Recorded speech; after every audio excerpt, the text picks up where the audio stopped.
Bushra be be اور media کی بہتان تراشی۔ وزیر اطلاعات فواد چودھری نے سوشل میڈیا پر ایک ٹویٹ کے ذریعے ایک بیان دیا ہے جس میں اسلام کا حوالہ دے کر کہا گیا کہ تہمت، تضحیک اور بہتان تراشی اسلامی قانون کے مطابق قابل گرفت جرم ہے۔ انہوں نے یہ بھی کہا کہ خواتین پر تہمت کی سزا تو اسلام میں بہت سخت ہے۔ وہ یہ بھی کہتے ہیں کہ حد تک عزت سول قانون ہے، لیکن یہ کہنا درست نہیں کہ فوجداری قانون بنانا غلط ہے، بلکہ بحث یہ ہونی چاہیے کہ قانون کا غلط استعمال نہ ہو۔ فواد چودھری صاحب کا یہ بیان دراصل پیکا آرڈیننس کے تنازع سے متعلق ہے۔ مجھے اچھا لگا کہ فواد چودھری صاحب نے اسلام کا حوالہ دیا۔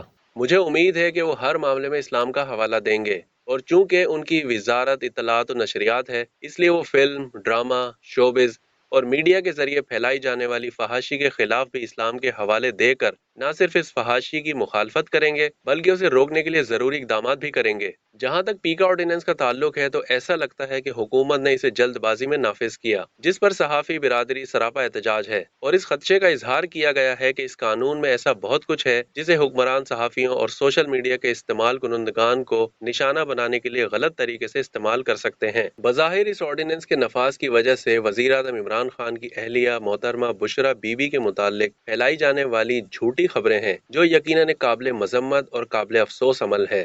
اس میں کوئی شک نہیں کہ میڈیا میں عمومی طور پر اور سوشل میڈیا میں خصوصی طور پر لوگوں کی پگڑیاں اچھالی جاتی ہیں، ان پر جھوٹے اور غلیظ الزامات لگائے جاتے ہیں، اور اس غلاظت کا شکار کوئی بھی ہو سکتا ہے، کیونکہ جان بوجھ کر جھوٹے الزام لگانے والوں، جھوٹ گھڑنے والوں کی کوئی گرفت نہیں۔ اس غلاظت کا شکار صرف وزیر اعظم یا ان کی اہلیہ نہیں بلکہ اپوزیشن رہنماؤں کے ساتھ بھی یہی کچھ ہو رہا ہے۔ جج، جرنیل، صحافی اور یہاں تک کہ عام لوگ بھی میڈیا اور سوشل میڈیا کے اس شر سے محفوظ نہیں۔ سیاستدان اور سیاسی پارٹیاں تو ایک دوسرے کے خلاف باقاعدہ جھوٹی مہم اور پروپیگنڈا مہم چلاتے ہیں۔ سوشل میڈیا ٹیمیں بھی رکھی گئی ہیں۔ اسی کام کے لیے سرکاری اداروں تک نے اپنی سوشل میڈیا ٹیمیں بنا رکھی ہیں۔ مختلف سیاسی جماعتوں خصوصاً پی ٹی آئی اور نون لیگ کی طرف سے تو ایسے افراد کو میڈیا کے سامنے بولنے کے لیے پیش کیا جاتا ہے، لگتا ہے ایسے ہے کہ ایسے افراد کی ڈیوٹی ہی یہ لگائی گئی ہے کہ مخالفین پر کیچڑ اچھالا جائے، ان کی بے عزتی کی جائے، جھوٹے الزامات لگائے جائیں۔ بدقسمتی سے یہ ہمارا کلچر بنتا جا رہا ہے، اور جب آپ سوشل میڈیا کو دیکھتے ہیں تو وہاں تو یہ غلاظت اس حد تک پھیل چکی ہے کہ کسی کی عزت ہی محفوظ نہیں۔ اس گندے کلچر کو روکنے کے لیے اس ریاست کو اگر ایک طرف قانون سازی کرنی چاہیے تو دوسری طرف ہمارے سیاسی رہنماؤں کا یہ فرض ہے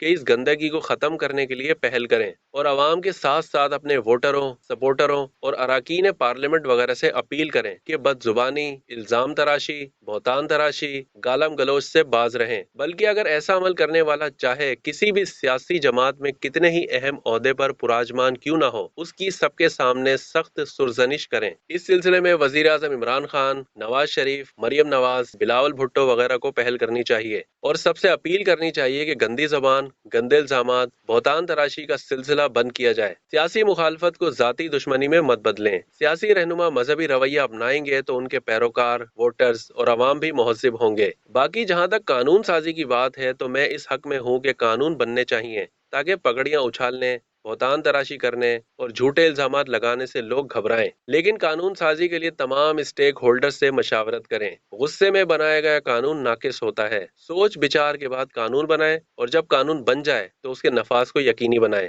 ڈیلی جنگ میں اب تک اتنا ہی۔ مزید خبروں کے لیے ڈیلی جنگ کے یوٹیوب چینل کو سبسکرائب کرنا نہ بھولیے۔